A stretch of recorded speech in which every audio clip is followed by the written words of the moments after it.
হয়তো আমার এই ভিডিওটি দেখে বা লিঙ্কটা যাওয়ার সাথে সাথে অনেকেই বুঝতে পারেন যে এই মুহূর্তে এই সময়ে তো আমির হোসেন সাগর ভাই কোনো অসহায় পরিবার নিয়ে এসে গেছে।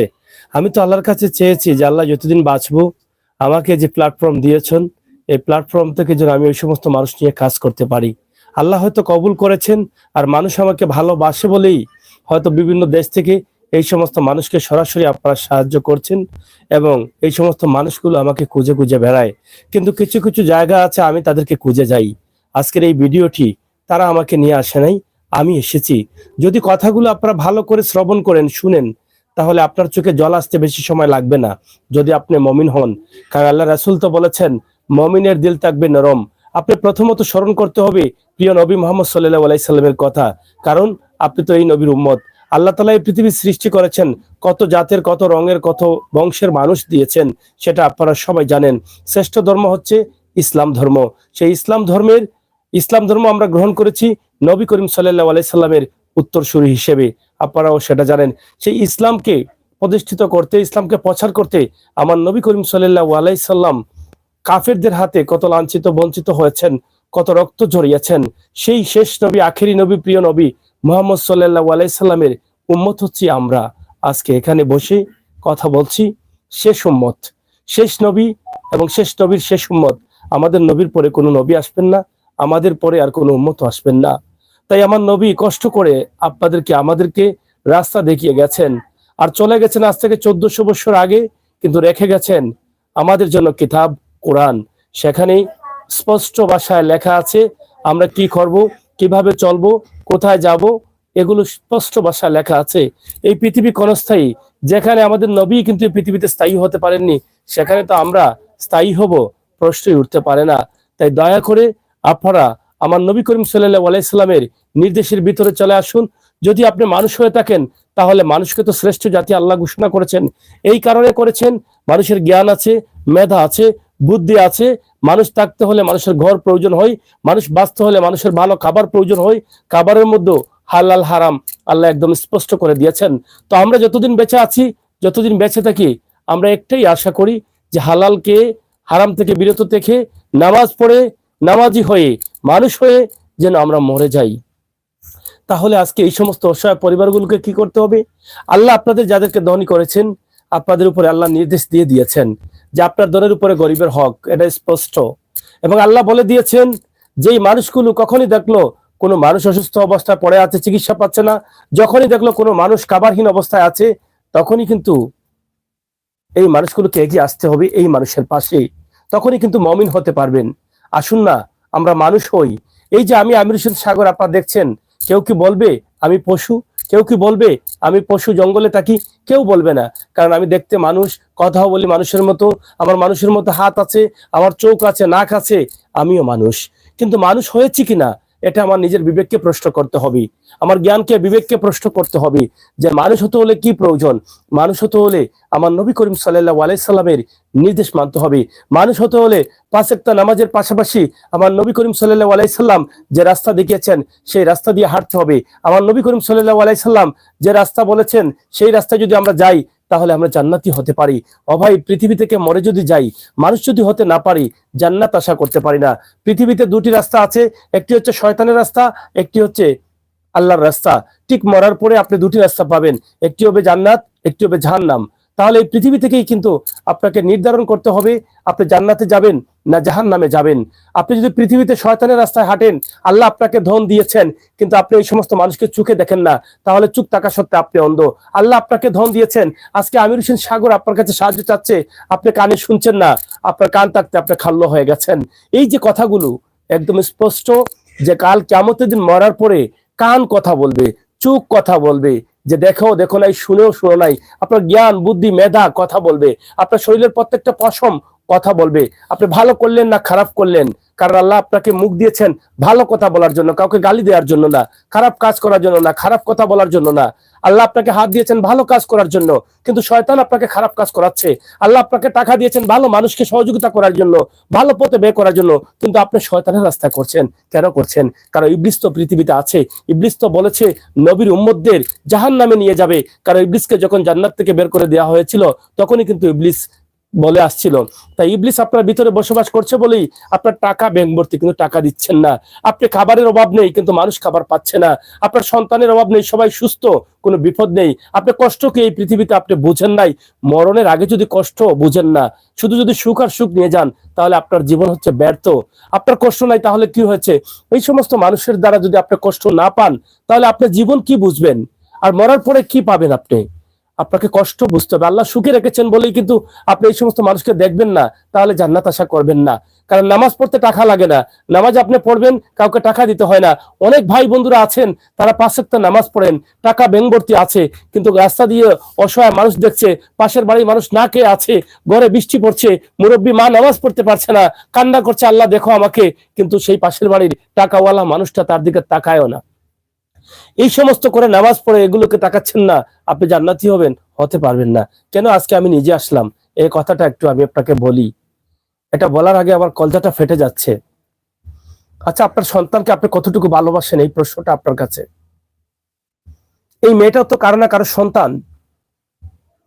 এই বয়সে আপনার সন্তান তো লেখাপড়া করছে, আপনি স্বপ্ন দেখছেন আপনার সন্তানের জন্য, আপনি বেঁচে আছেন।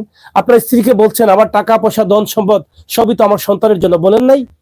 আপনি আমার কথাগুলো দেখবেন আপনার বিবেকের সাথে প্রশ্ন করে। মানুষ কোনো কোনো সময় বেঁচে থাকে সন্তানদের জন্য, মানুষ অনেক সময় আছে তার নিজের জন্য বাঁচতে চায় না। কিন্তু এই সন্তান হচ্ছে সেই সন্তান, আপনার সন্তান, আমার সন্তান, আমাদের সন্তান, এরই আগামী ভবিষ্যৎ, আগামী বাংলাদেশ। এই বাচ্চাটা আজকে এই পরিবারে হাল ধরেছে। এর চাইতে বড় কষ্টের কি হতে পারে যে একটা মেয়ে মাত্র 12 বছর বয়সের, সেই পরিবারে হাল ধরেছে, সেই পরিবারের রুটি রুজি, সকালে ঘর থেকে বের হয়ে রাতে বাসা ফিরে মানুষের কাছ থেকে লিল্লা সাহায্য ভিক্ষা করে যেগুলো পায় সেগুলো বাবাকে দে, মাকে দে, খরচ এনে দে, দায়িত্ব পালন করছে মেয়েটা। এটা কত কষ্টের কথা, এটা কত কষ্টের। আপনার সন্তান যদি এরকম হতো তাহলে আপনি কি ধৈর্য ধরতে পারতেন? আপনার সন্তানের সামান্য সর্দি কাশি হলে আপনি ধৈর্য ধরতে পারেন না। আপনার সন্তান যদি সামান্য কোথাও আঘাত পায়, আপনার কলিজা ফেটে যায়। আপনার সন্তান যদি কিছু খেতে চায়, আপনি যতক্ষণ পর্যন্ত এনে না দিচ্ছেন ততক্ষণ পর্যন্ত আপনার শান্তি আসে না, রাতে ঘুম আসে না। আপনি বলে বাড়িতে গিয়েছেন, সকালে বাইরে হওয়ার সময় আপনার সন্তান বলেছে যে আব্বু আমার জন্য এই খাবারটা নিয়ে আইসো, কিন্তু বাড়িতে গিয়ে মনে হয়েছে আপনি বাহির থেকে নিতে আপনার মনে নেই, ভুলে গেছেন, কিন্তু সারা রাত আপনার ঘুম হয় না। এই কারণে, কারণ আপনার সন্তানের চাওয়াটা আপনার পূরণ করতে পারেন নাই। আপনার সন্তান কষ্ট পাচ্ছে এটা মনে করে, কারণ যারা বাবা হয়েছেন, যারা সন্তান পেয়েছেন, তারাই কিন্তু বুঝতে পারছেন। আজকে এই অসহায় বাবা, কেন বললাম, এই মেয়েটা দায়িত্ব নিয়েছে, ওনার একটা পা আছে একটা পা নেই। আপনি দেখেন, একটা পা আছে একটা পা নেই, কিন্তু উনি তো এরভাবে আল্লাহ সৃষ্টি করেন নাই, সুস্থভাবে সৃষ্টি করেছিলেন। কিন্তু সেই যে আল্লাহ বলেছিলেন এই পৃথিবীতে যখন আমি 60 বছর হায়াত দিয়ে দিব বা 70 বছরের আয়ু দিয়ে দিব, এই 70 বছরের আয়ুর মধ্যে 3টা 4টা 1টা 2টা বড় ধরনের ফাড়া থাকতে পারে, বিপদ থাকতে পারে, বড় ধরনের রোগে ভুগতে পারে। এই ফাড়াগুলো কেটে গেলে সে নির্ধারিত হায়াত পর্যন্ত বাঁচবে, যদি কেটে না যায় তাহলে সে এখানেই কিন্তু মারা যেতে পারে। এই জন্য তো আল্লাহ বলেছেন, এই অপশনটা একদম স্পষ্ট, আমি ক্লিয়ার করে দিচ্ছি। যদি নির্ধারিত হায়াত পর্যন্ত মানুষ বাঁচতো তাহলে তো মানুষ রাস্তা দৌড় দিয়ে পার হতো। মানুষ মনে করতো যে আমার হায়াত আছে 70 বছর, আমি গাড়ির সামনে দিয়ে গেলেও গাড়ি আমাকে মারতে পারবে না। নির্ধারিত হায়াত যদি থাকতো তাহলে আল্লাহ বলতেন না যে আমার কাছে নেক হায়াত চাও, আমার কাছে দোয়া চাও, মানুষের দোয়া নেও। কেন বললেন? মায়ের জন্য নেক হায়াত চাও, বাবার জন্য নেক হায়াত চাও, নিজের জন্য নেক হায়াত চাও, কেন বলছেন? কারণ আল্লাহ যে আপনাকে নির্ধারিত 70 বছর হায়াত দিয়েছেন, এর মধ্যে আপনাকে পৃথিবীতে যখন পাঠিয়েছিলেন, আপনার জীবন দশায় হয়তো 30 বছরে একটা বিপদ আছে, অথবা 40 বছরে বড় একটা রোগ হতে পারে, অথবা 50 বছরে একটা রোগ হতে পারে, অথবা আপনি বিমান দুর্ঘটনা পড়তে পারেন, নৌকা দুর্ঘটনা পড়তে পারেন। সেখান থেকে বাঁচতে হবে। সেই বাঁচার কারণে বাঁচতে হবেন কিভাবে? এখান থেকে যদি বাঁচতে পারেন তা আপনি নির্ধারিত 70 বছর যে আয়ু দিয়েছেন আল্লাহ, 70 বছর বাঁচতে পারবেন। 100 বছর আয়ু থাকলে এই ফাড়াগুলো কেটে গেলে বাঁচতে পারবেন। তবে এই ফাড়াগুলো কিভাবে কাটবে, এই বিপদটা কিভাবে আপনি মুক্তি পাবেন, পাওয়ার একটাই রাস্তা, এই সমস্ত মানুষের দোয়া, এই বাচ্চার দোয়া, এই মায়ের দোয়া। এই দোয়াই কিন্তু পারে আপনাকে সুস্থ রাখতে, ভালো রাখতে। এই দোয়াই কিন্তু পারে আপনাকে সম্মানী করতে। এই দোয়াই পারে আপনাকে এই বিপদ থেকে রক্ষা করতে, দুর্ঘটনা থেকে রক্ষা করতে। কারণ মানুষের দোয়া মানুষের জীবনে বড় প্রয়োজন। এই মানুষের দোয়া যদি আপনার জীবনে কবুল হয়ে যায় তাহলে আপনি কোটি কোটি টাকার মালিক হতে পারেন। এই মানুষের দোয়া যদি আপনার জীবনে কবুল হয়ে যায় তাহলে আপনি লক্ষ লক্ষ টাকার মালিক হতে পারেন, আপনি সম্মানী হতে পারেন, আপনাকে রাজআসরে আল্লাহ তাআলা বসিয়ে দিবে। কারণ মানুষের দোয়া মানুষকে সম্মানী করে, মানুষের অভিশাপ মানুষকে ধ্বংস করে দেয়। মানুষের দোয়া যেভাবে মানুষকে জান্নাতি করে, মানুষের অভিশাপ মানুষকে নষ্ট করে, মানুষের অভিশাপ মানুষকে জাহান্নামী করে। এটা স্পষ্ট, এখানে কোনো ভুল নেই। তাই আপনার জীবন আছে, আল্লাহ আপনাকে 70 বছর বা 80 বছর আয়ু দিয়ে দিয়েছেন, কিন্তু আপনার 30, 35, 40 বছর বয়স চলতেছে। আপনি মনে করছেন যে 40 বছর পার করে দিয়েছি, আর তো আমার কোনো বিপদ আসবে না। আপনার 41 বছরে বিপদ আসতে পারে, 1 মাস পরে বিপদ আসতে পারে। এই বিপদগুলো কাটবে কোন কারণে? এই সমস্ত মানুষের কাজ করলে, ভালো কাজ করলে, এই সমস্ত মানুষের দোয়া আল্লাহ তাআলা আপনার বিপদগুলো দূর করে দেন, আপনাকে বিপদ আপদ থেকে রক্ষা করেন, আপনার নেক হায়াত দেন। নেক হায়াতটা হলো সেই 70 বছরে আপনি পৌঁছে যাবেন। এটা আপনার স্পষ্ট, এখানে কোনো ভুল নেই। তাই আসুন না, চেষ্টা করি এই সমস্ত পরিবারকে সাহায্য করার। একটু কথা বলি আমার এই মেয়েটার সাথে। আসলে তার সাথে আমার কিভাবে দেখা হয়েছে সে নিজেই বলবে, আমি পরে বলছি। আগে তার সাথে দেখা হচ্ছে কিভাবে সে বলুক, এরপরে আমারটা আমি বলবো। তোমার সাথে আমার দেখা হচ্ছে কি, কখন, কোন জায়গা থেকে? সন্ধ্যার নামাজের সময়। হ্যাঁ, সন্ধ্যার নামাজের সময় পিটিবি মেডিকেল, মানে পিডিবি মসজিদ মেডিকেলের মসজিদে, মানে সন্ধ্যার নামাজের সময়, মাগরিবের সময়। জি। তো কিভাবে দেখা হলো? আমি কোথা থেকে আসছিলাম? আপনি মসজিদ থেকে বার হয়ে আসছিলেন নামাজ পড়ে। হ্যাঁ, আর তুমি? আর আমি বসে ভিক্ষা করছিলাম। তুমি বসে ভিক্ষা করছিলা? আমি তোমাকে কি বললাম গিয়া? বললেন, প্রথম বলেছেন আপনার বাবার কি হয়েছে, আমি বললাম আমার আব্বার অ্যাক্সিডেন্ট হয়েছে। এরপরে তুমি কি জন্য বসে আছিলে? ভিক্ষার জন্য? জি।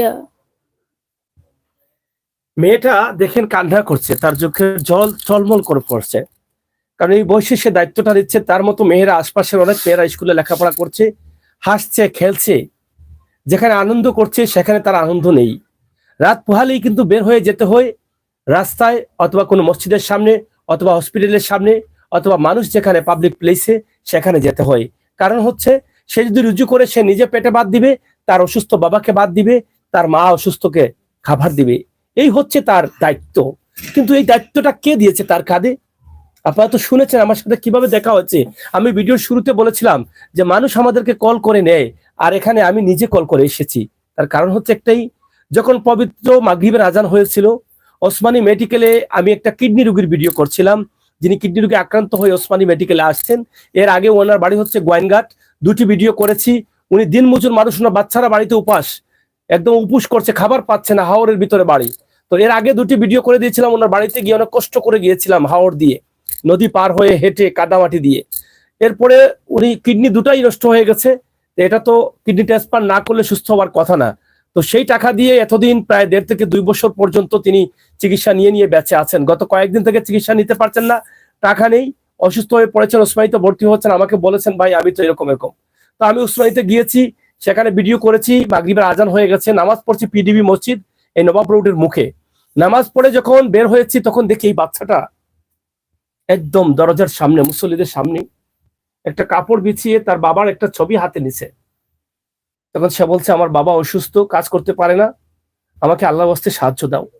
এই যে পুটপুটে সুন্দর একটা বাচ্চা, তার মুখের দিকে তাকান, এই বাচ্চাটা ভিক্ষা করবে এটা কেউ বলতে পারে? কেউ বিশ্বাস করবেন? এই বাচ্চাটা কিন্তু ভিক্ষা করে।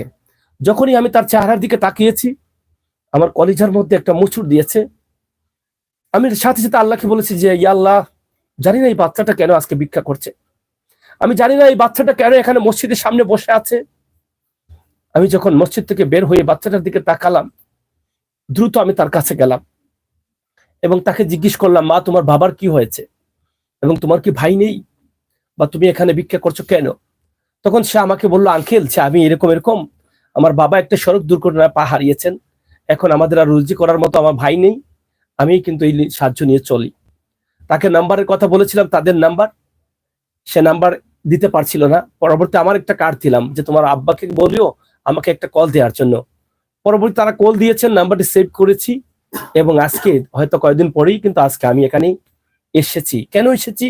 এই যে আমার নবী করিম সাল্লাল্লাহু আলাইহি সাল্লাম আজ থেকে 1400 বছর আগে বলেছেন যে আমার উম্মতের দিল কাঁদবে মানুষের কষ্ট দেখে, ও ভাই, আমি তো মানুষ হতে পারলাম না, পারছি না, আমি চেষ্টা করছি যে কোনো ছোট্ট একটি কাজ যদি আমার জীবনে আমল হয়ে যায়, কোনো ছোট্ট একটি কাজ যদি আল্লাহ তাআলার কাছে কবুল হয়, এই কাজটির জন্য যদি আমার সন্তানদেরকে আল্লাহ ভালো রাখেন, কোনো ছোট্ট একটি কাজ যদি আল্লাহর দরবারে কবুল হয়, আমার মায়ের যদি নেক হায়াত বাড়ে, এই ছোট্ট একটা আমল যদি আমার জীবনে কবুল হয়, আমার বাবা কবরে আছেন, আমার বাবার গুনাহ খাতা যদি আল্লাহ মাফ করে দেন, এই ছোট্ট একটা আমল যদি আমার আমলে কবুল হয়, আল্লাহ যদি এর উসিলায় মরার পরে আমাকে জান্নাত দেন, এই আশায় কিন্তু এই সমস্ত ভিডিওগুলো আমি পাগলের মতো খুঁজি এবং খুঁজে খুঁজে করি।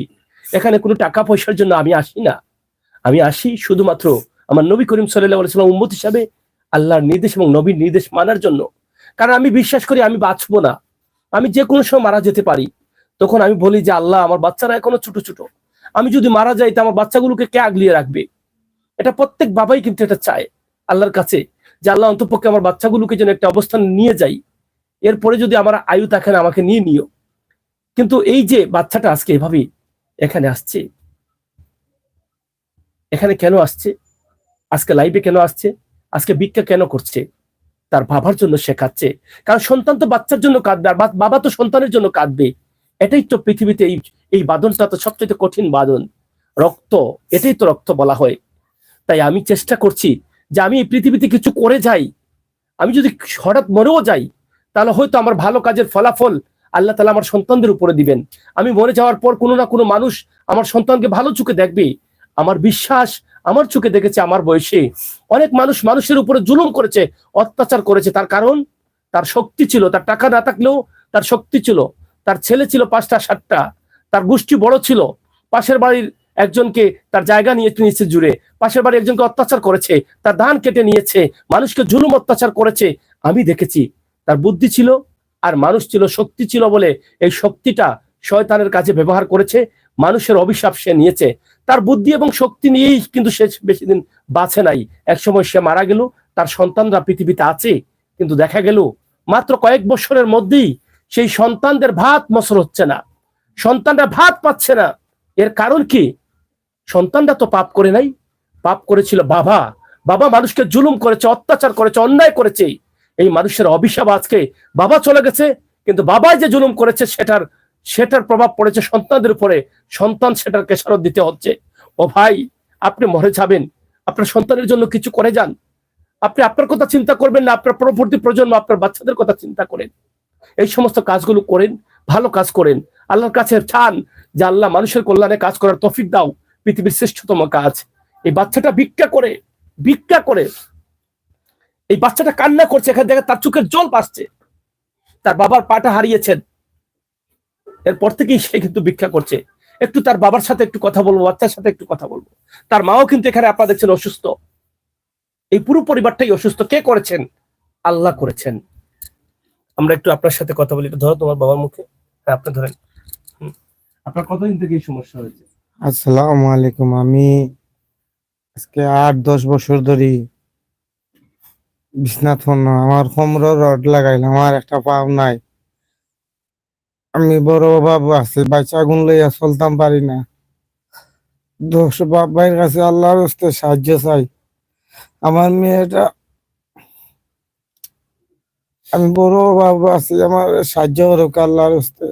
আপনার মেয়েটা কি করে এটা বলেন? আমার মেয়েটা সাহায্য লয় মানুষের কাছ থেকে, আমি চলতাম পারি না। আমার একটু নিচে নামাইয়া বলেন, আপনার মুখটা দেখা যাক। আপনি এদিকে মুখের সামনে রাখেন, এটা আমার, হ্যাঁ বলেন। আমার মেয়েটা আমার চালায়, মানুষের দুয়ারে দুয়ারে সাহায্য লয়, মসজিদের সামনে থাকে, 12টার পরে যায়, সকালে পড়া যায়, আরবি পড়া লেখা করে, বাংলা পড়াইতাম পারি না। আপনার কোনো ছেলে নাই? আমার কোনো ছেলে নাই। আপনার মেয়ে কয়টা? আমার 3জন মেয়ে। আর বাকি দুটা কই? একজন বাসা থাম করে, আরেকজন আছে। আচ্ছা, তারা কি বড়? জি না, ছোট। আর আরো তাই আছেন, আরেকজন বড় বাসা থাম করেন। এখানে যেখানে আছেন আপনি, এটা কি বাসা আপনার নিজের না? না, আমি ভাড়া দিয়া থাকি ভাই, আমি বড় ভাবি। আমার আপনার সমস্যাটা হইলো কিভাবে? একটি সড়ক দুর্ঘটনায় আমার জীবন বিপন্ন। আমি একজন অটো রিক্সার চালক। আমার কোমরে দিয়ে চাক্কা উঠে গেছে, আমার কোমরের আড্ডিটা শেষা, 2টা রড লাগাই। কি চাক্কা উঠছে? কিসের চাক্কা? টাক।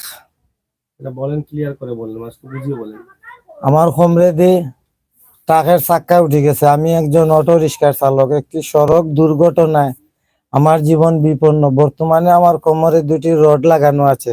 মানে আপনি বগলি দিয়ে হাঁটতে পারেন না? না, আপনার পা তো একটা কোন জায়গায় কাটা এটা? হাত দিয়ে কোমরও দেখেন। কাটা। হাত দিয়ে সামনের দিকে ধরেন, সামনে ধরেন, শেষ মাথা ধরেন না, কোন জায়গা পর্যন্ত কাটা হয়েছে এটা ধরেন, এই পর্যন্ত। আচ্ছা ঠিক আছে। তো এটা কতদিন আগে কাটছেন? 9 বছরের লাহান হয়ে যায়। মানে আপনি রিক্সা চালাইতেন, জয় গাড়ি আপনার পা দিয়ে গেছে, কোমরে দিয়ে উঠে গেছে। আর পিছনে রড লাগানো আছে। এখন কোমরও রড লাগাই। এখন বগলি দিয়েও হাঁটতে পারেন না? না, বইতাম পারি না। বইতে পারলে আমি আবার অটো চালাইতাম পারলাম মনে। কিন্তু বইতে পারেন না। না, এখন আপনার পরিবার, আপনার স্ত্রী কি অসুস্থ? জয় আমার ফ্যামিলি অসুস্থ, আমিও অসুস্থ। আর তারা মা ফুরিয়ে রুজু করিয়ে আনলে চলতাম পারি, আনলে পারি না। এখন মানে আপনার তো ভিটা বাড়িও নেই। জি না, আমার বাড়ি ঘর নাই। সব চিকিৎসা করে লাইছি, জায়গা জমিন বেচিয়া।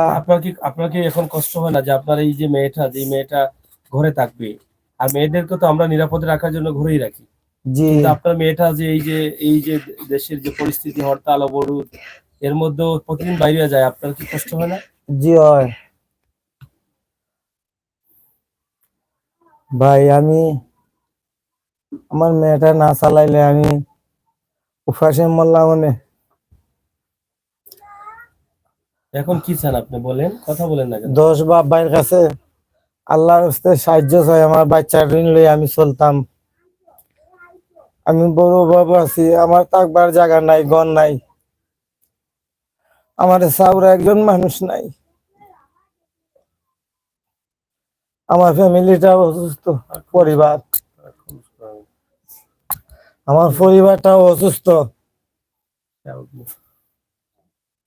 আমার মেয়েটা পড়ালেখা করতো, এখন আমারে ভিক্ষা করে না চালায়। প্রবাসী ভাইয়ের কাছে আমি অনুরোধ করছি, ভাই আমারে যাও পারেন সাহায্য করেন। আমার মেয়েটা এখন পড়ালেখা করার সময় আছিল। এটা আমার মাইসের দরজা দরজা যায়। এই সাংবাদিক ভাই মসজিদের সামনে ভাই আমার মেয়েটারে আইস্তান্ডে ভাই আমি আপনারা সামনে আইছি। ভাই আমি বড় ভাবি, ভাই আমি চলতাম পারলাম না ভাই, আমার কোমরে রড লাগাই। ভাই অপারেশন দেখাইতাম নি? না, দেখাই লাগবে না, আমার কাছে দেন। আপনার নাম কি? আমার নাম কুটুমিয়া। কুচু মিয়া। আচ্ছা, তুমি বলো মা, তুমি তো ফ্যামিলির দায়িত্ব নিচ্ছ, তো তোমার কষ্ট হয় না? এই যে তোমার মতো মেয়েরা লেখাপড়া করে, এটা কষ্ট হয় না? ক্লোজ করো তারে। হ্যাঁ, কষ্ট হয় না মা? জি কষ্ট হয়। মানে তুমি যে লেখাপড়া করতে পারছো না, তুমি এটা মানে অন্য মেয়েদের, তোমার মতো মেয়েদের দেখলে কষ্ট হয়? জি তারা স্কুলে যায়, তারা পড়ে, আমি পড়তে পারি না। আমার সংসার চালানোর লাগে, আমি বাইরে যাওয়ার লাগে। না গেলে আমার সংসার খেয়ে দেখবো, উপাস থাকা লাগবো না গেলে। ঘর ভাড়া কত? 2000। ঘর ভাড়া সহ সব তুমি দেও? তো তুমি প্রতিদিন কটা থেকে কটা পর্যন্ত যাও? পড়ার থেকে আই 12টার সময়, হ্যাঁ। 1টার সময় যায়, আর আই 3টে সময়। হ্যাঁ, 3টে সময়, মানে পড়া থেকে 12টা 1টার সময় যাও, আর 3টে সময়। বিকেলে? সন্ধ্যার সময় হয়, কোনদিন আর 3টার রাতে? সময় হয়। রাতে যাইনি। আমি তো তোমাকে সন্ধ্যা পরে পাইলাম। ও একদিন খালি গেছিলাম। গতদিন ফোন দিলাম, তোমার আব্বু বললো তুমি রাতে এখনো বাইরে আছো। বসে গেছিলাম। তা কত টাকা হয় তোমার? ডেইলি 500-600 পাই। ডেইলি 500-600 মানুষ দেয় টাকা? কেউ দেয় আর কেউ দেয় না। কোনোদিন 300 পাই, কোনোদিন 200। কোনদিন 300, কোনদিন 200। কেউ দেয়, কেউ দেয় না। তা কেউ কেউ আবার গালিও দেয়। কেউ বললাম না চলে যেতে। মানে ক্ষুধা দেয়, কষ্ট লাগে তোমার? এভাবে তুমি মানে কতদিন চালাইবা তোমার পরিবার? যতদিন বাচ্চা আছে ততদিন। যতদিন বাচ্চা আছো এইভাবে সাহায্য নিয়ে চালাইবা? লেখাপড়া করতে চাও না? হ্যাঁ, তুমি চাই। আরবি পড়ছো? আরবি পড়ো? জি কি পড়ছো আরবি? আরবি সিফারা। সিফারাত পড়তেছো? আর স্কুলে যাই না, টেকার লাগে। এক ক্লাসে পড়ো নাই? পড়ছি 3 পর্যন্ত। 3 পর্যন্ত পড়ছো, এখন আর যেতে পারো না? যাও তুমি সাহায্যের জন্য না? জি এটা তোমার কষ্ট হয় না মানুষের কাছে যে বারবার গিয়ে সাহায্য করো, বা তোমার মানে মনে মনে কষ্ট লাগে না যে মানুষের সাহায্য চাইবো, খালি বারবার সাহায্য চাচ্ছি, মানে একটু মনে মাঝে ভয় লাগে না যে ক্ষুধা দিবে কি টাকা দিবে, এরকম ভয় লাগে না? জি। তারপরও সাহায্য চাও? সাহায্য না দিলে আমার পরিবার না চলতে পারতো না।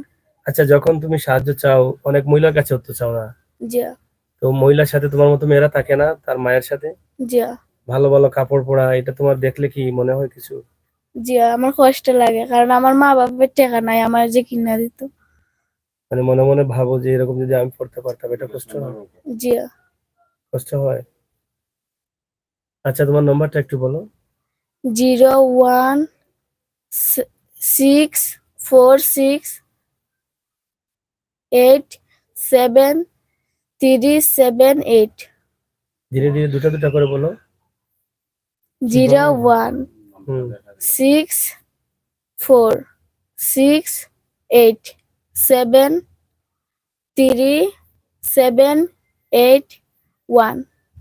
এটা কার নাম্বার? আমার আব্বার নাম্বার। ঘরে থাকে? জি। এখন তুমি কি চাও? তোমার অনেক আঙ্কেল আন্টি আছে, কি চাও এখন? কিছু সাহায্য করলে আমার পরিবার চলতে ভালো হইলো। মানে কিছু সাহায্য? জি। সাহায্য কি চাও? টাকা চাও, পয়সা চাও, না বাড়িঘর চাও, কোনটা চাও? কিছু পয়সা চাই। হুম? পয়সা মানে কিছু টাকা দিলেই হবে। কিছু টাকা দিলে হবে? তো তুমি পড়তে চাও? জি। তো বলো তোমার আঙ্কেল আন্টিদের মধ্যে সালাম দিন। বলো তোমার আঙ্কেল আন্টিদের যে আপনাদেরকে সাহায্য করো, আমরা নামাজ পড়ে দোয়া করবো, বলো। মন থেকে বলো, তোমাকে আজকে অনেক সাহায্য করবে তারা। আসসালামু আলাইকুম, আমাদেরকে যদি একটু সাহায্য করতেন। এই যে তুমি যে যখন রাস্তায় মানুষের কাছে সাহায্য চাও, কি বলো? বললে একটু সাহায্য করো, আমার আব্বার এক পাও না কোমরে রোড লাগায়। মানে একটু সাহায্য করো, এটা বলো। আসসালামু আলাইকুম। এখন বলো হ্যালো। তোমার আঙ্কেলদের বলো যে আমাদের একটা ঘর দাও, টাকা দাও, আমরা দোয়া করবো, বলো। হ্যালো। আমাদেরকে যদি একটা ঘর কিংবা আসসালামু একটু আলাইকুম। সাহায্য দিতেন, তারপরে আমার পরিবারটা একটু চলতে পারতো। তোমার আমার আম্মা- ভাই নেই, আমার বোন বোন আছে তিনজন, একজন বাড়ির থেকে লেখাপড়া করে, আরেকজন আসসালামু বাসার আলাইকুম। থাকে, বাসার থেকে কাম করে। তোমার আম্মু কি অসুস্থ? জি, শ্বাসকষ্ট বেমার, কে? ওষুধ খাবার লাগে ডেইলি 200-300 টাকার। ডেইলি 300 টাকার ওষুধ? জি। আর তোমার আব্বুর ওষুধ লাগে? জি না, আমার আম্মার লাগে কত লাগে? 200-300 জি টাকা হয়, জি ডেইলি হয়। না, সপ্তাহ সপ্তাহ। সপ্তাহে সপ্তাহে 300 টাকার ওষুধ লাগে, এটা তুমি দেও? জি, আমি বাড়ি গেলে। জি ভাই, আমার কোমরে রোড লাগাই ভাই, আমি চলতাম পারি না ভাই। আজব এই পৃথিবী, আজব এই ঘটনা। কারো টাকা আছে কিন্তু রোগ নেই, আর কারো রোগ আছে কিন্তু টাকা নেই। কারো ওষুধের অভাব নেই কিন্তু রোগ আসছে না, টাকার অভাব নেই। ভাই, তিনজন নিয়ে যায়। এই আজব পৃথিবীটা বোঝা বড় কঠিন। কারো জন্য এই পৃথিবীটা বড় শখের, কারো জন্য অনেক সুন্দর, কারো জন্য অনেক শান্তির, আবার কারো জন্য অনেক কষ্টের, কারো জন্য অনেক দুঃখের, কারো জন্য অনেক যন্ত্রণার। বেঁচে থাকাটাই কঠিন আর কঠিন কঠিন। এই পৃথিবী থেকে কেউ কেউ দ্রুত বিদায় নিতে চান, কষ্টে জর্জরিত হয়ে মনটা পাথর হয়ে যায়, পৃথিবী থেকে আশা ভরসা ভুলে গিয়ে কোনো এক সময় বলে থাকেন যে এই পৃথিবী আর চাই না। আবার কিছু কিছু মানুষ আছে এই পৃথিবীতে 1000 বছর বাঁচতে চায়, বলি আল্লাহ আমাকে যখন এই পৃথিবীতে দিয়েছো, তাহলে কেন 70-80 বছর আয়ু দিলে, 1000 বছরের কেন দিলে না? কারণ তারা কখনো কষ্ট দেখেনি, শুধু সুখ আর শান্তি পেয়েছে। তাহলে মরার পরেও কি সেই শান্তি থাকবে? থাকবে না।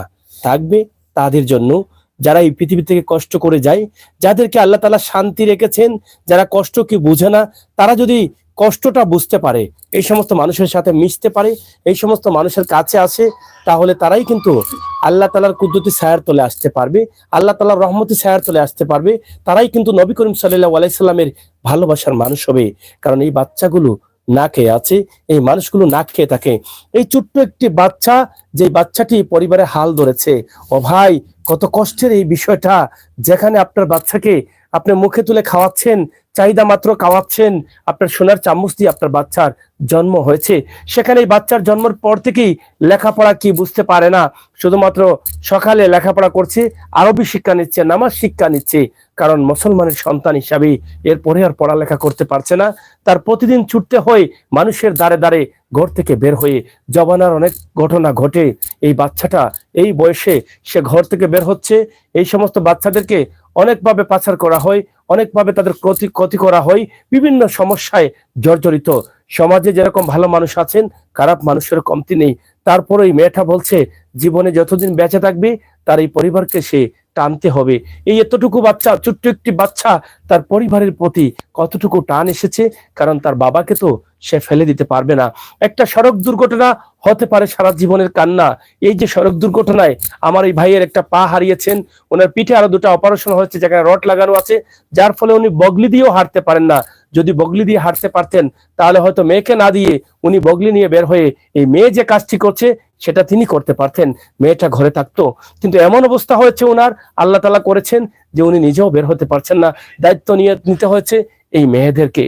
ও আল্লাহ, এই সমস্ত বিপদ থেকে আমাদের এই বাচ্চাগুলোকে রক্ষা করো, এই সমস্ত বিপদ থেকে আমাদের এই ভাইগুলোকে রক্ষা করো। ও ভাই, ব্রাদার, বন্ধুরা, দেশে এবং বিদেশে আছেন, তাকে আরামে আছেন, ভালো আছেন, কিন্তু আপনি যে সড়ক দুর্ঘটনার শিকার হবেন না, কি গ্যারান্টি আছে? আল্লাহ যদি আপনার উপরে খুশি হন, আল্লাহ যদি আপনার উপরে ভালো থাকেন, আল্লাহ যদি মনে করেন যে আপনি ভালো কাজ করছেন, এই সমস্ত মানুষের দোয়া যদি আপনার উপরে থাকে, তাহলে সড়ক দুর্ঘটনায় আপনি না পড়তে পারেন, না পড়ার সম্ভাবনাই বেশি। কারণ এই সমস্ত মানুষের দোয়া আপনাকে আপনার বিপদ থেকে রক্ষা করে দিবে। এই সমস্ত মানুষকে আল্লাহ ভালোবেসে বিপদে পালান। এই সমস্ত মানুষকে আল্লাহ ক্ষুধার্ত রাখেন কেন? আপনাকে আমাকে পরীক্ষা করার জন্য। কারণ আপনি যে মরবেন, মরার পরে আপনাকে আল্লাহ জান্নাতে দিবেন না জাহান্নামে দিবেন, এই রাস্তাটা নির্ধারণ কিভাবে করবেন? কারণ এখান থেকে আপনি আমল নিয়ে গেছেন না গুনাহ নিয়ে গেছেন, এটা কিভাবে আল্লাহ নির্ধারণ করবেন? এই নির্ধারণ করার জন্য এই সমস্ত মানুষগুলোকে আল্লাহ কষ্টে রাখেন, আর আপনাকে আল্লাহ সুখে রাখেন। কারণ আপনাকে পরীক্ষা করার জন্য, আমাকে পরীক্ষা করার জন্য। আপনার টাকা ব্যাংক ভর্তি আছে কিন্তু কোথাও খরচ করছেন না। আপনার সন্তান মাসে মাসে ইনকাম করছে কিন্তু আপনার টাকাও খরচ করছেন না। এই সমস্ত মানুষ দেখছেন কিন্তু একটা টাকাও দিচ্ছেন না। আপনি 5 ওয়াক্ত নামাজও পড়ছেন মসজিদে, আপনি মসজিদের মতল্লিগিরিও করছেন।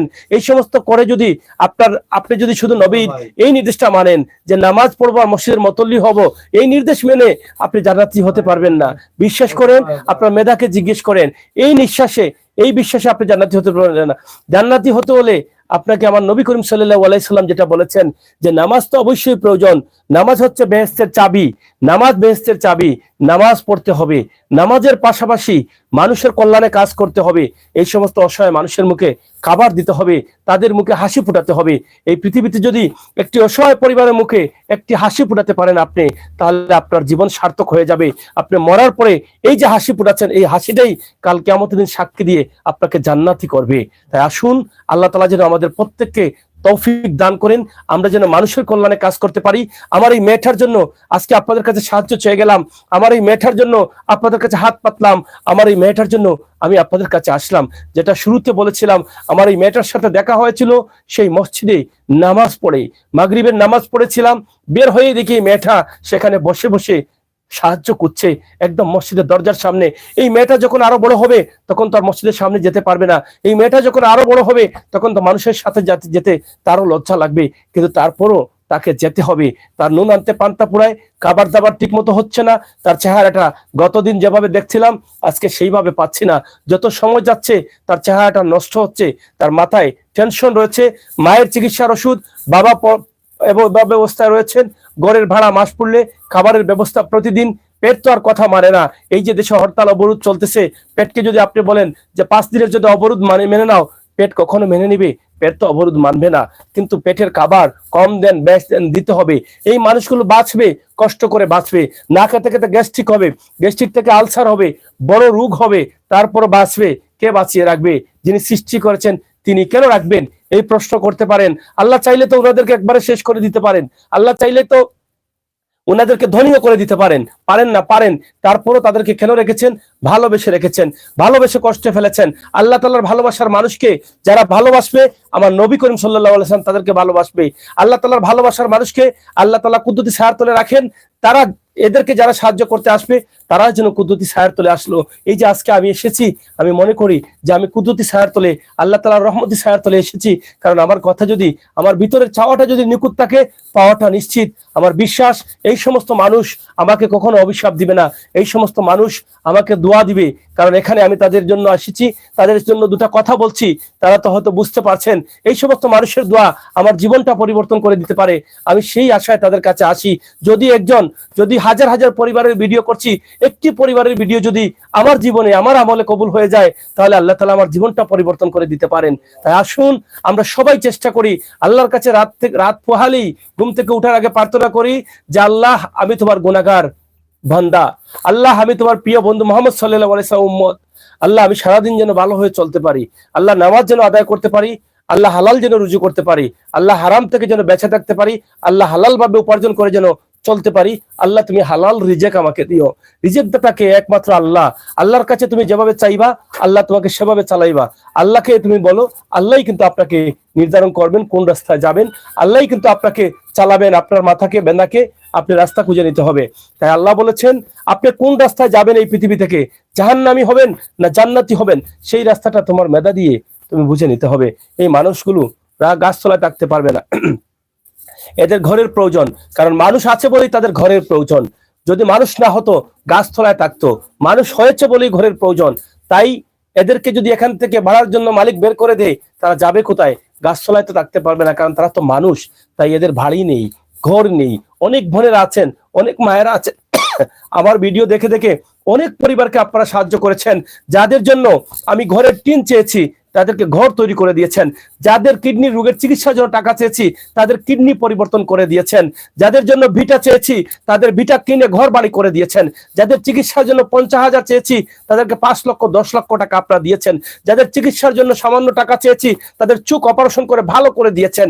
এরকম ক্যান্সার রোগী অনেক মানুষকে আপনারা সাহায্য করেছেন, তা আপনারা সাক্ষী। আমাদের এখানে ভিডিও আছে, ইনশাআল্লাহ আল্লাহ তাআলা যেন আমাকে, আমার সাথে যারা সহযোগিতা রয়েছেন, আজকে আমার সাথে আমার ছোট ভাই রয়েছে ফরহাদ ডেইলি বাংলা নিউজ থেকে, সেও কিন্তু এই সমস্ত ভিডিও করতে অনেক আগ্রহী। আমি আমার ভাই বন্ধু যারা আছেন, যারা সোশ্যাল মিডিয়াতে কাজ করেন, তারা প্রত্যেককেই আমন্ত্রণ জানাই যে আসুন আমরা সবাই মিলে করি। আমি তো 2014 সাল থেকে কাজগুলো করে আসছি, তোমরাও আসো, করো, তোমাদের এলাকায় করো। এভাবে আমরা যদি করতে থাকি তাহলে আমার প্রবাসী ভাই বোনেরা একসময় সাহায্য দিতেন আত্মীয় স্বজনের মাধ্যমে, সেই আত্মীয় স্বজন সাহায্যটা সঠিকভাবে পৌঁছাইতো না, মানুষ প্রতারিত হয়ে সাহায্য দেওয়া বন্ধ করে দিয়েছিল।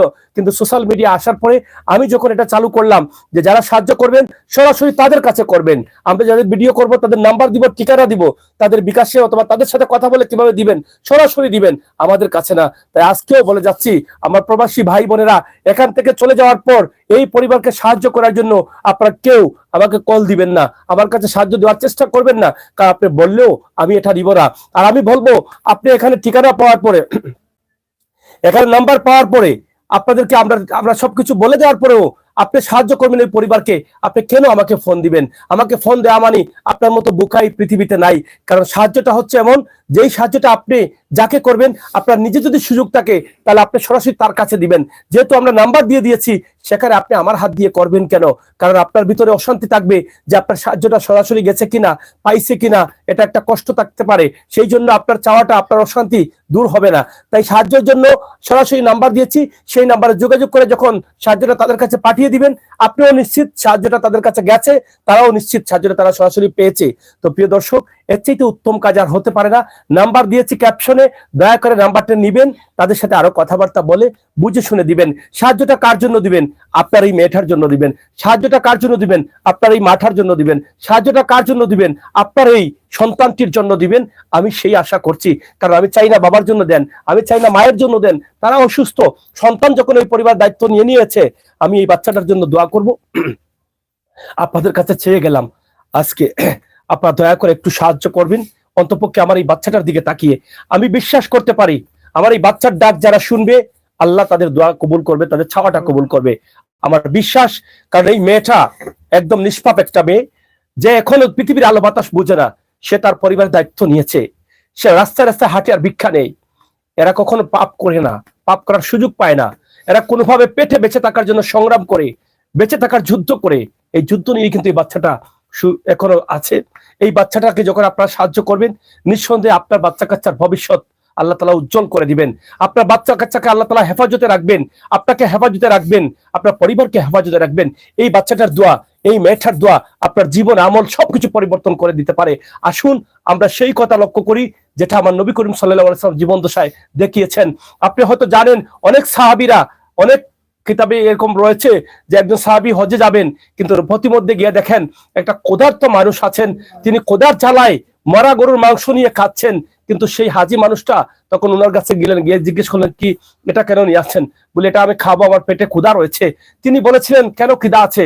তোমার কোনো কিছু নেই? বলে আমার কিছু নেই, এই মরা মাংসটা গরুর মাংসটা খাওয়া তো হারাম। তিনি বলেছেন এটা হারাম, এটা খেও না। বলে না, আমার ক্ষুধার জ্বালা আছে, আমি এটা খেতে হবে।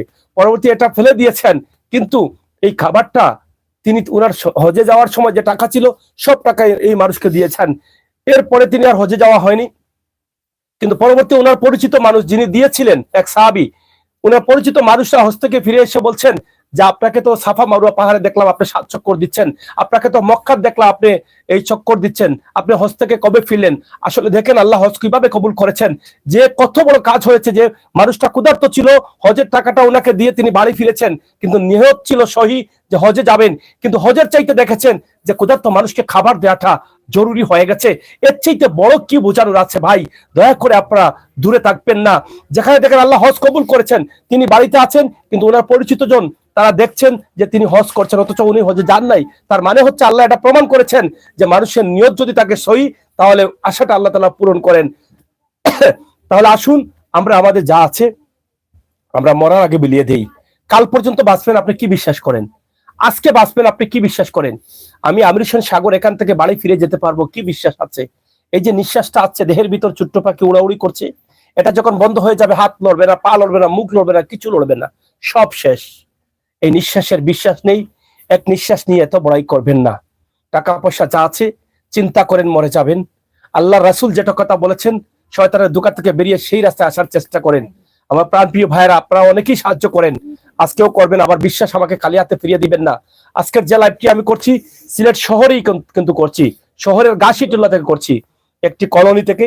আপনারা তাদেরকে কল দিয়ে ঠিকানা নিতে পারেন, এবং তাদের নাম্বারটি বিকাশ আছে না, এই নাম্বারে আপনারা সাহায্য করেন।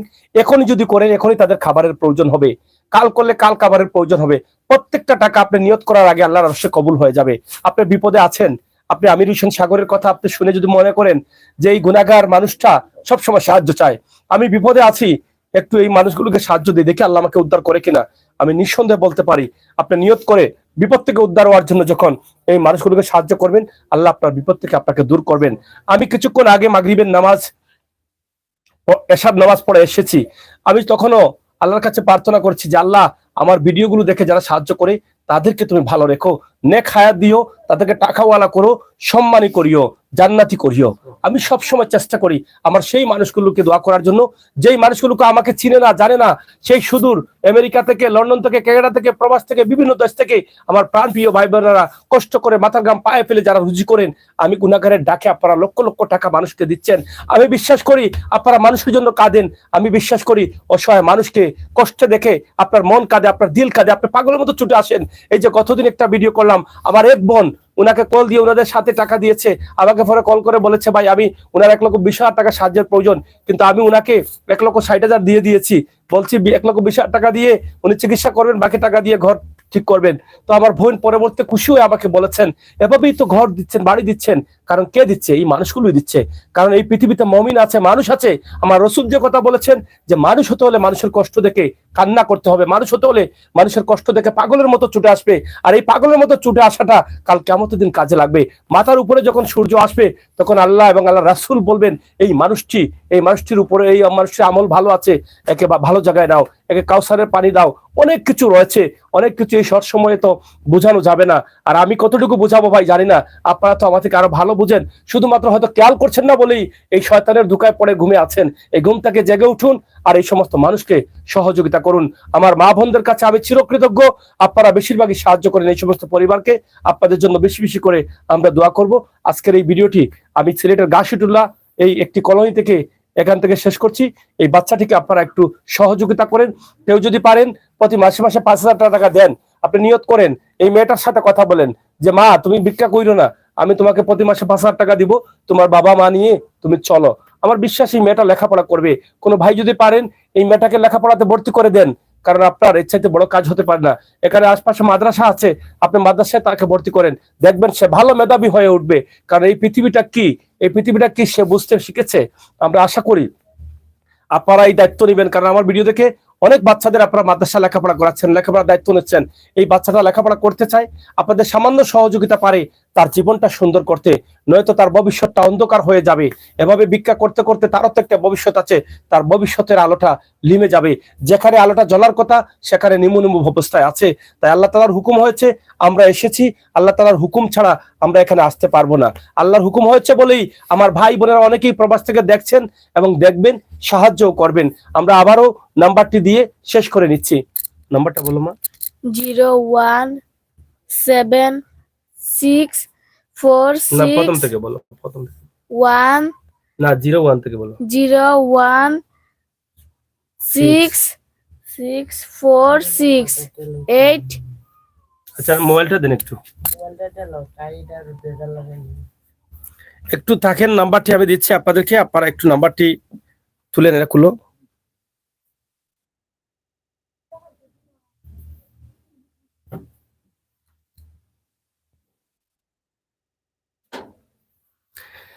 দর্শক, মেয়েটার নাম্বার বলতে পারে, তবে তার খুব চিন্তা করে কষ্ট করে বলতে হয়, অনেকটা ভুল হয়ে যেতে পারে। তারপরেও আমি নাম্বারটি আপনাদেরকে বলে দিচ্ছি, দয়া করে আপনারা একটু নোট করেন। আপনারা অনেক সময় ফিতরা জাকাত দেন এবং আপনার ধনের সম্পদের যে নির্দেশ দেওয়া হয়েছে, যদি ফিতরা জাকাত হক আদায় না করেন তাহলে আপনি আটকে যাবেন কিয়ামতের দিন, এটা মাথায় রাখবেন। দয়া করে এই সমস্ত ভুল থেকে বেরিয়ে আসবো, সম্পদের খাজনা দিতে হবে। হ্যাঁ, আমি নাম্বারটি আপনাদেরকে একটু বলে দিচ্ছি, ইনশাআল্লাহ আপনারা তুলে নেবেন।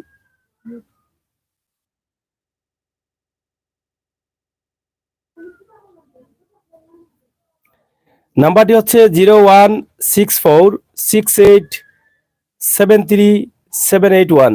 আবারও বলছি আমি, 01646873781। এটা বিকাশ নাম্বার আছে। তোমার নাম কি? রাবিয়া। রাবিয়া, একটু বলো, আমি আমার সাহায্য চাইলেও আমরা শেষ করে নিব। বলো তোমার আঙ্কেল আন্টিদের যে আমরা দোয়া করবো। আমাদেরকে একটু সাহায্য করলে আমরা একটু দোয়া করতাম। বলো, যাওগে যাওগে, বলো। যাই হোক, তার চোখের দিকে তাকালে, একটু তাকাও তো সামনের দিকে, একটু চোখটা দেখাও। তার চোখের দিকে তাকান, তার চোখটা কিভাবে জল টলমল করছে, তার ভিতরটা ফেটে যাচ্ছে, কলিজাটা দাও দাও করে জ্বলছে। তার কষ্টটা যদি কেউ নাও বুঝে, আমার মনে হয় যারা মমিন আছেন, মানুষ আছেন, আপনারা বুঝতে পারবেন। আর কিছু আমার বলার নেই। আমি চেষ্টা করেছি ক্ষুদ্র মানুষ কথা বলে আপনাদেরকে বোঝানোর, জানি না কতটুকু পেরেছি। কথাবার্তায় ভুল হলে আল্লাহ তাআলা যেন আমাকে মাফ করেন, আপনারাও মাফ করে দিয়েন। আমার জন্য একটু দোয়া করেন, আমি যেন এই সমস্ত মানুষের জন্য কাজ করতে পারি। আবারও বলে যাচ্ছি, সিলেটের শহরের গাছিটুলা এলাকা, যেখানে শেখঘাট বা গাছিটুলা, কোয়ারপাড় গাছিটুলা অথবা মেডিকেলের পাশে গাছিটুলা এলাকা, এই গাছিটুলা এলাকা থেকে এই লাইভটি আমি দিচ্ছি, একটা কলোনি থেকে। আপনারা যদি কেউ আসতে চান, দেখতে চান, তাদেরকে খাবার দিতে চান, তাহলে তাদের নাম্বারে যোগাযোগ করে ঠিকানাটা নিয়ে, অ্যাড্রেস নিয়ে চলে আসতে পারেন, বা মেয়েটা আপনাকে এগিয়ে নিয়ে আসতে পারবে, আমার বিশ্বাস। একটি কথা বলে যাচ্ছি, প্রতারক আপনারা যারা আছেন, যারা এই নাম্বারে কল দিয়ে বিভিন্ন সময় টাকা চাচ্ছেন, বলছেন সাংবাদিকের কাছে টাকা, অমুক সাংবাদিক তমুক সাংবাদিক, বলছেন ব্যারিস্টার সুমনে টাকা দিয়ে দিবে, 2000 টাকা বিকাশে পাঠাও, বলছেন বিদেশ থেকে টাকা আসছে, আমরা টাকা নিয়ে আসবো, ভিডিও করে টাকা দিতে হবে, 2000 টাকা বিকাশে পাঠাও, 1000 টাকা বিকাশে পাঠাও। এই সমস্ত প্রতারণা থেকে বেরিয়ে যান। আমি আগে বলেছিলাম যে আপনি প্রতারণা করে চলে যাবেন, কিন্তু আপনি মরার পরে আপনার সন্তানের বাত নষ্ট হবে না কেন? আপনার সন্তানের ভবিষ্যৎ নষ্ট করে যাচ্ছেন। দয়া করে আল্লাহর ওয়াস্তে সৎ পথে চলার চেষ্টা করেন। আল্লাহ নিয়তের উপরে বরকত, নিয়ত করেন, আল্লাহ সেভাবেই চালাবে। আশা করি আপনারা ভালো থাকবেন, আমাদের জন্য দোয়া করবেন, আমরা আপনাদের জন্য দোয়া করব। আজকে কথা বলছিলাম আমি আমির হোসেন সাগর। আবারও কথা হবে, দেখা হবে। সেই পর্যন্ত আল্লাহর কাছে প্রার্থনা করে গেলাম, আল্লাহ যেন এই পরিবারটাকে হেফাজত করেন। ইয়া আল্লাহ, আমি গুনাহগার, তোমার সৃষ্টি, তোমার বান্দা। এই অসহায় পরিবারটা দেখে বড় কষ্ট লেগেছে। আল্লাহ, মুমিন হিসাবে তো কষ্ট লাগবেই, আমার নবী বলেছেন। এই পরিবারটাকে আল্লাহ আমি তোমার হাওলা করে গেলাম, তুমি মালিক, তাদেরকে হেফাজতে রেখো। আমিন।